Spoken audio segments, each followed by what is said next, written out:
This is a story of loss, but mostly it's a story about survival. It's the story of the last man to leave the tail of a fortress. On November 29, 1943, Gene Moran got into the tail of a B-17 and prepared himself for an ordinary day in the sky. The B-17 fortress, known as Rikki Tikki Tavi, left its base in England as part of the 8th Air Force's 100th Bomb Group. Like many B-17s, the plane had a nickname and a painted nose art. Rikki Tikki Tavi's was a cartoon tiger, wearing goggles and flying a plane. For Gene Moran, it was just another routine mission in a war filled with them. At 20 years old, Gene was still a teenager. He joined the U.S. Army Air Corps after leaving high school, hoping to be a pilot. But a physical examination disqualified him because of poor eyesight. So instead, he became a tail gunner. On this day, his job was simple: defend the aircraft from enemy fighters. His weapon, a massive 50 caliber machine gun, a Browning M2, which could fire 1,200 rounds per minute. As the fortress approached the German city of Bremen, the sky was overcast, the visibility was poor, and the best place to spot incoming German fighters was from the tail. That's why tail gunners were chosen, for their keen eyesight and nerves of steel. Those who served in the position knew they were expendable. If the plane was hit, the tail gunner would have no way to escape. And then they spotted the first Messerschmitt Me-110s of the German fighter escort. As they raced toward the target, the radio crackled with orders to keep an eye out for enemy fighters. A little while later, the lookout spotted Bf-109s and Fieslers. The Luftwaffe was ready for them. The order came to turn and fight. After dropping their bombs, the B-17s turned for home, making for an easy target. Now the Germans attacked. The noise inside the aircraft was ear-shattering. As the engines screamed and the guns roared, shell casings clanged to the floor, kicked up by the vibration of the engines. Tracers streaked through the open gunners' positions. As the fight raged around him, Gene Moran scanned the skies. Through the clouds, he saw a German fighter diving for the bomber. He fired his 50 cals, sending bullets into the enemy aircraft. Other guns turned toward the fighter. It was driven off, but soon more fighters were upon them. Suddenly, Gene realized his worst fear. The plane was losing altitude. It was stalling. His heart sank. They were too far from the protective umbrella of the main formation. Without radio contact, he couldn't know exactly what was happening, but he knew they were doomed. He watched in horror as the plane faltered and then began a sickening descent. Now the enemy closed in for the kill. Bullets tore into the fuselage.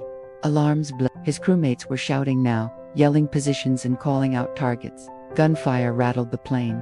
Fuel leaked from ruptured tanks. Smoke poured from torn wires. Amidst the bedlam, Gene's plane hurtled toward the earth. He later described what happened next. "I thought, gee, we sure are gonna get it now. So I took a deep breath, aimed at the first Jerry I saw, and squeezed the trigger."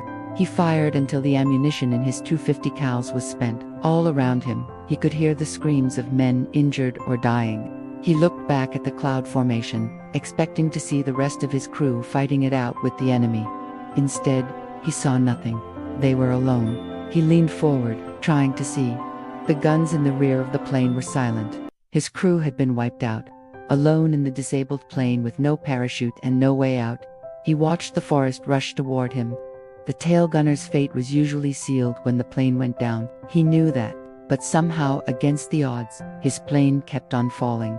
It almost seemed like the Germans wanted him alive. They wanted him alive because one of the German pilots had seen him bailing out. Major Herbert Scherl saw the tail gunner fall from his flaming plane. He pulled up beside him. He later described what he saw. A paratrooper was hanging out of the left tailplane. His parachute still folded, his helmet jammed under his arm. It must have been impossible for him to release his parachute, because he was neither jumping nor sliding down. He was simply hanging there. The major decided to show him mercy. He flew close enough for the paratrooper to see him. He described what happened next. "I made the sign of the cross with my finger and thumb, telling him to do the same. The paratrooper was kneeling and had his hands crossed over his chest, evidently praying. I tipped my wing once more to him and then shot past him." The major's actions were against military law. His punishment if caught was unthinkable, but he didn't have time to consider that. Soon, the crippled plane was plummeting toward the earth. He watched as it crashed. The parachutist was dead. But he wasn't. He was alive. How? He remembered falling through the clouds. The next thing he knew, he was sitting on a tree branch, stunned and bleeding. His entire body ached. He felt nauseous and his ears were ringing. He struggled to take in air. His face, hands, and clothes were covered in blood. He climbed down the tree, but he soon passed out. When he awoke again, he was lying in a field. He tried to stand, but collapsed again. A French farmer found him there and reported him to the German authorities. He woke up again, this time in a prison camp. A Serbian doctor told him later that he was lucky to be alive. "Your skull was split like an egg. I put a metal plate in your head to save your life." He survived the war as a prisoner and was liberated in May 1945. After the war, he reunited with the navigator from his plane, Jesse Orison. Together, they shared their stories of survival, but the memories of the crash and the lives lost remained with him forever. Gene never forgot the Germans' mercy. He visited Germany often after the war and even gave talks at schools and universities. He insisted that his story wasn't about vengeance, but about understanding. He died in 2005 at the age of 82. Until his death, he worked hard to prevent future conflicts. He once said, "I hate war. I'll never understand anyone who wants war. Look what it did to Europe. I can't see how anyone can be pro-war." Many questions remain unanswered about that day. Why did the Germans allow him to live? Why didn't the rest of the crew survive? Historians say it might have been a mistake, perhaps a moment of humanity in the heat of battle. Perhaps the Germans thought he was already dead, but he was alive, barely clinging to consciousness, as his plane broke apart. The explosion knocked him unconscious. He woke up hanging from the tree, dazed and bleeding, and then he woke up again in a German prison camp. It's unclear what really happened to Gene Moran, but that doesn't matter. Because what is clear is that he survived. Against all odds, he survived a plane crash from 20,000 feet. He survived German bullets. He survived a POW camp, and he lived a long life afterwards. Sometimes we need to remember that war isn't just fought in the skies, but on the ground, in the hearts and minds of those who endure it. His story serves as a reminder of the humanity that endures in the darkest of times. What do you think really happened to Gene Moran? Let me know in the comments below.